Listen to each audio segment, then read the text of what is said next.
What's up, everybody? Good morning, good afternoon, good evening, wherever you might be in the world right now. Just taking a drive out before my client comes. Uh, it's was snowing a little bit here, but it stopped. But I just decided that I'm going to come to you in my raw form as usual. I have my scarf on my head. I just driving around. Went to Wawa today to um, get my free coffee because I'm doing my best to try and save money, especially in this economy. I'm definitely trying my best to save. I just wanted to come to you guys with a message. I just wanted to be my vulnerable self. I just wanted to share just some thoughts that has been on my mind. I know a lot of people can relate when you just feel like, you know, those of you in relationships and marriages, you have family members or you have a lot of people around you, but you still feel alone. You kind of still feel like, everything is on you, and it's really just like a every man for themselves situation.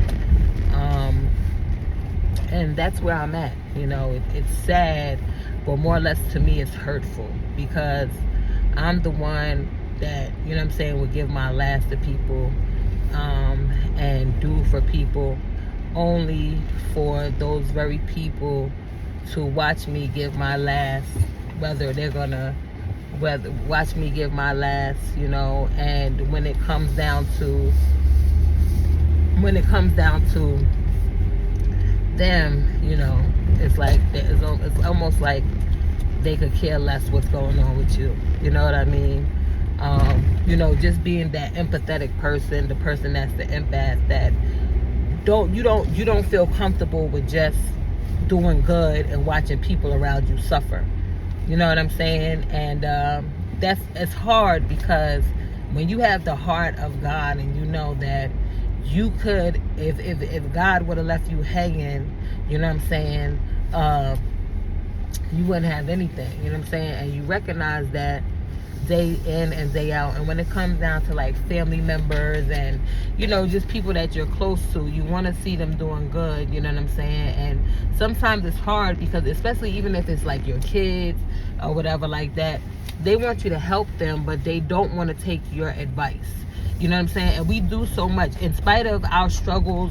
As parents, a lot of us didn't have that upbringing where, we got generational wealth or anything like that. So a lot of us as parents now, we're trying to change the narrative for our children. You know what I'm saying?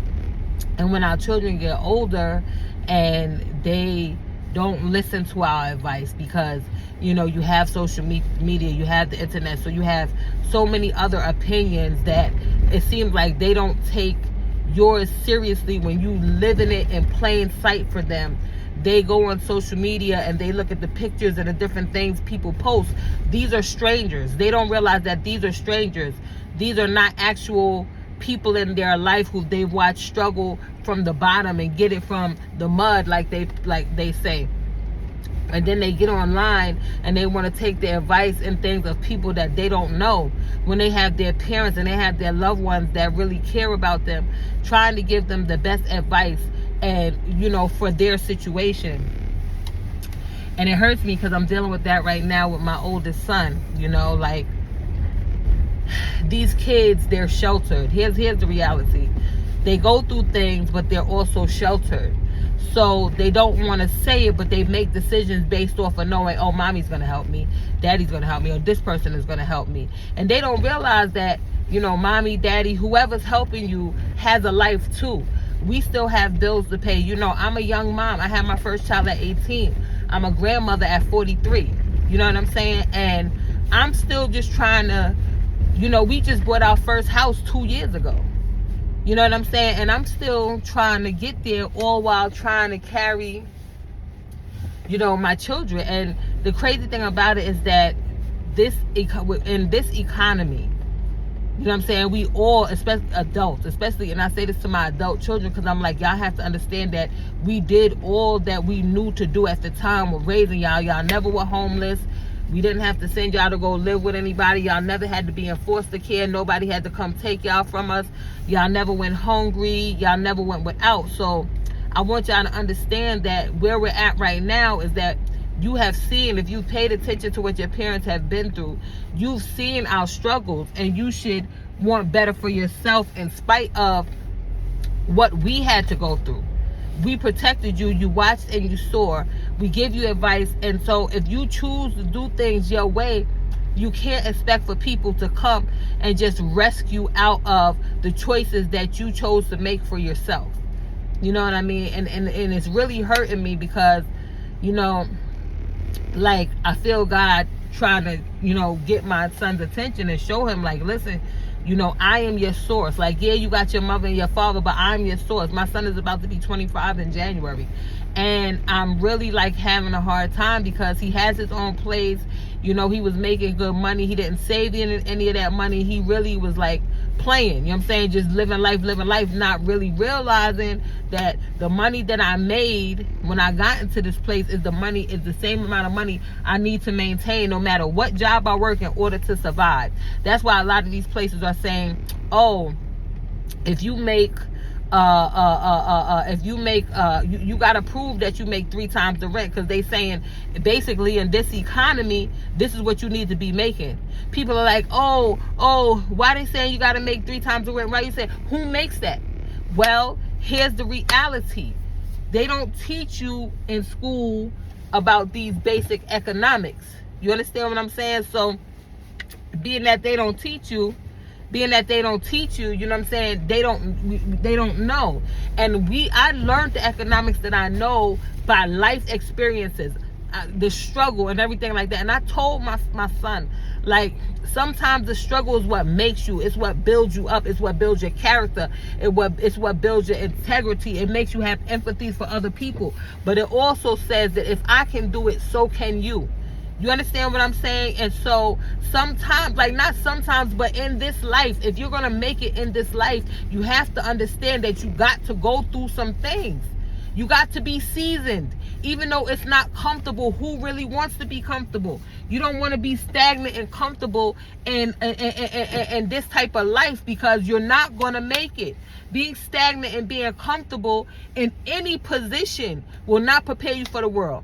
Just like us, right? I had 7 kids, right? My husband was making what he was making. It wasn't that much. Whatever. He could have got a skill. You know what I'm saying? He could have went out there, got a skill. I told him, go get your HVAC. I was running my business. My business was coming up. I was learning how to do content creation and everything like that. God bless me. You know what I'm saying? I'm saying all that to say, when you're in housing and you're not, like, housing or Section 8 or anything like that, and you're not paying attention to the economy, if you're not looking and saying, okay, my rent is this because I'm getting a supplement from the government. What you're paying is what the government is saying what you can afford. Okay? They're saying that that's what you could afford at that moment. But then when you go and you say, okay, well, I'm looking at this type of house.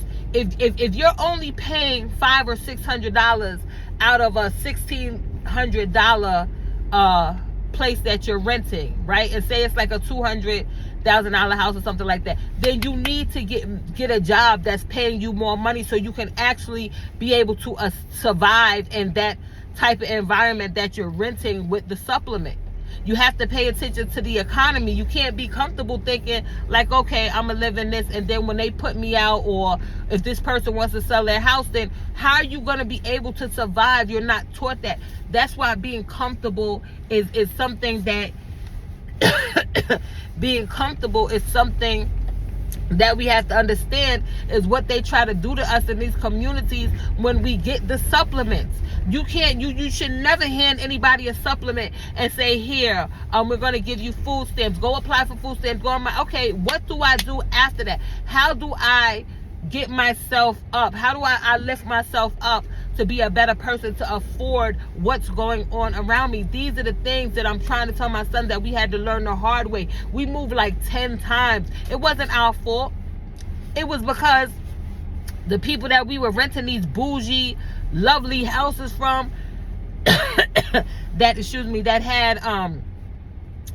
had country clubs and all this other stuff, and we was living there, and we was living nice, and we was comfortable and all of that, but we couldn't afford that in real life, and neither could the people that were renting to us.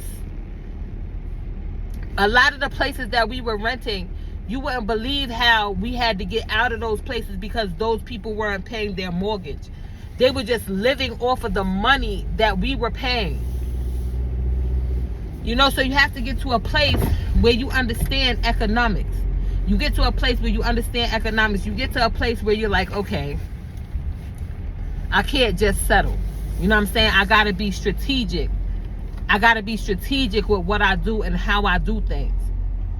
You know what I mean? And so it's like this new generation, they don't want to listen to their elders.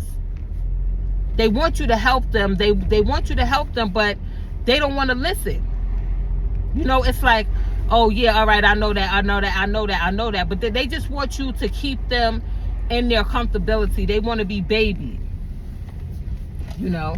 And so I'm saying all this to say that, you know, I listened to a message the other day that said you got to shake the dust off. And that's people that's hanging on to you that just want to come and put their problems on you, but they don't want to change anything about their mindset or change anything about their self or get uncomfortable. I also listened to another message that said, listen, in this season with everything that's going on with this economy, people are going to take L's. You're going to have to take L's because guess what? There's going to be a whole reset. You know what I'm saying? I got the book about the C virus that talks about the reset. You know what I'm saying? I'm going to insert a picture of that book. I didn't even get to read the whole book, but I already knew spiritually what was coming of it. You know what I mean? So, you know, if any young adults or anybody is watching this, you know, I pray that this message gets out because my YouTube videos really don't get pushed like that. I don't know why. Maybe what I talk about is not interesting. I don't know. Either way, you know, anybody that sees this, listen to your elders, man. Listen, like if they walking a walk and they not just talking the talk, listen to them. You seeing it in real life. You got it in real life. You're not learning from somebody on social media that's just posting pictures and acting like they got it when they really don't. You don't know what's going on behind the scenes with them, but when you know what's going on behind the scenes with the people that's trying to help you, listen to your elders, man. A lot of stuff that I got from my elders, I hold to this day.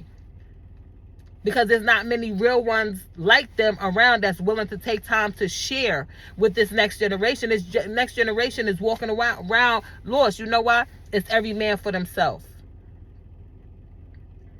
My generation of parents, yo, I'm gonna be honest. My generation of parents, these people that are in they late 50s and early 60s, nothing.